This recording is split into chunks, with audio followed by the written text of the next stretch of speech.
Hello, good evening. My name is Rokli Kiran Ashok from Aman Nagar. Today it is 16 August 2021. Our today's our topic is what is polymorphisms. So we have discussed about the polymorphism before we are going to the OOPS concept. So what is OOPS? OOPS stands for Object Oriented Programming Language. It deals with the entity of the main purpose of OOPS concept like to it deals with the entity of the programming language, and there are various types of features in OOPS concept like first of all class, second of all objects, then polymorphisms, abstraction, inheritance, encapsulation.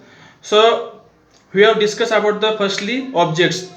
So what is mean by objects? Objects is a it consists of various types of properties and features like features and tasks to be performed.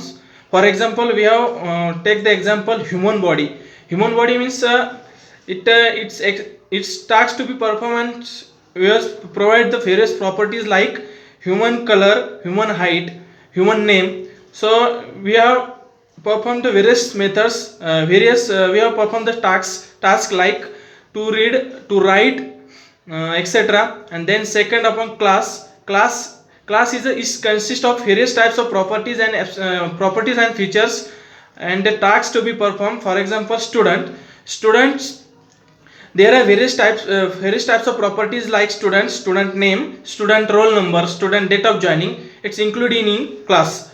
So it is the overall about the class and objects. So we have discussed about the polymorphisms. So what is polymorphisms? Polymorphism means we have divided the two words like two Greek words like poly and morphs.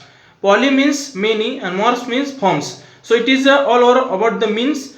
Polymorphism means many forms. So suppose we have performed the one task and different many ways is like that polymorphisms. So we have take the example of polymorphisms. So polymorphism, how to achieve the polymorphisms in Java, in also OOPS concepts. So polymorphism, we have take the example suppose of water. Water, there are various types of forms. It means water is a specific task and we can perform the various types of ways like water we have various types of ways like water we have liquid form, solid form and gas form. And then second example we have take the example shapes is a one specific task and we have performed the we have achieved and performed the various types of ways like shapes like circle, square, rectangular. It is a various types of shapes are including in shapes is a, as like a task.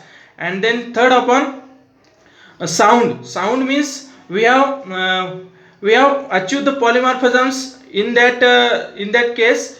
Sound means suppose dog sound means it is a barking, and then lion sound it is roar. So it is the lion's sound is a specific task and we have performed the various ways like it sounds like barking and lion sounds is roar. So it is all over about the polymorphisms. So we can achieve easily by using we can achieve polymorphism by using various types of by using in Java language. So we have achieved the polymorphisms like two methods. Firstly, compile time polymorphisms and second runtime polymorphisms. So compile time polymorphism is also known as static polymorphisms and runtime polymorphisms is also known as dynamic polymorphisms. So compile time polymorphisms we have achieved by using method overloading and runtime polymorphisms we can achieve by using method overriding. So there are various some important points regarding to method overloading and method overriding.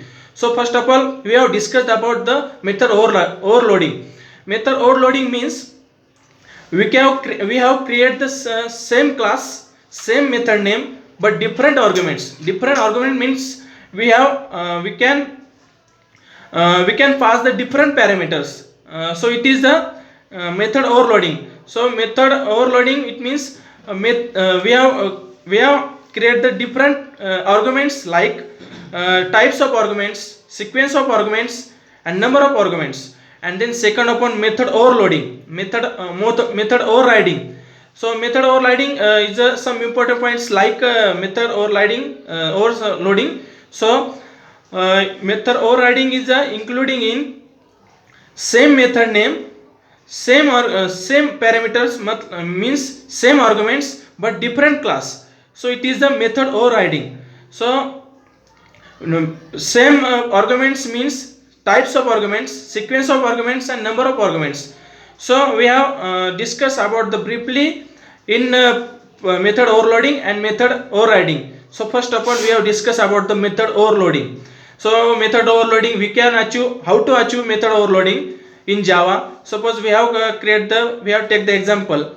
Suppose we have create the class name is the test, and we have put the various types of methods. Suppose white show methods, white show method, and sysout. In that sysout, suppose 1, and we have create the another method white show sysout 2. So in the and we have create the main methods, and we have called the objects like test class, test t is equal to new test, and we have called the objects test test, and we have called the method t dot show.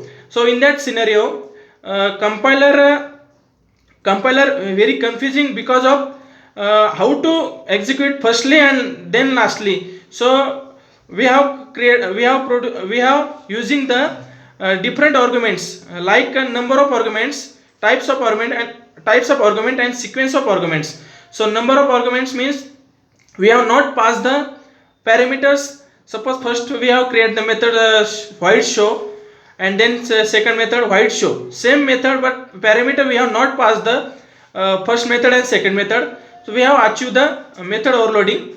In that method overloading achieve. And then suppose we have create the class name is the test, and we have create the method name same white show, and second method white show. So we have first method sysout 1 and second method sysout 2, but in that scenario we have passed the parameters like int a.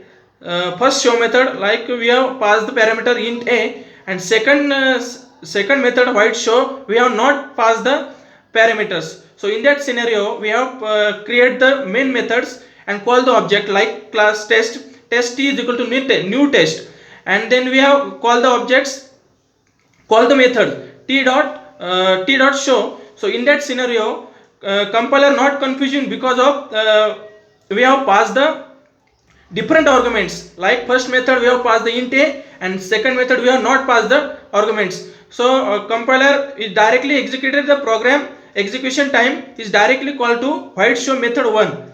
White show we have passed that parameter, it is the method we can achieve the method overloading. And the second upon method overriding. So how to achieve method overriding? So method overriding, it means same method name, same argument but different class. So we have take the example about the method overriding. First of all, we have create the class name is the test, and we have create the another class, suppose class xyz. So it is a different class. So if it is different class, it means method overriding we can applicable easily by using different class. So we have create the class, suppose class test1, class white method we have create the method white show, and in that we are putting the sysout 1, and so we have create the method 2 like xyz, and we are putting the sysout 2. So in that scenario we have create the main method, we have call the objects and call the methods. So call the methods, suppose test t is equal to new test. So in that scenario we have produced the method overriding. Suppose number of arguments means we have suppose create the first method white show and second xyz methods. So we cannot access the another class because of method overriding is not possible to access to one class to another class. Before only accessible by using extend keywords, and as like a concept of inheritance is a relationship. So it is a overriding. So it is all over about the method overloading and method overriding. It is a concept of polymorphisms in Java. Thank you so much.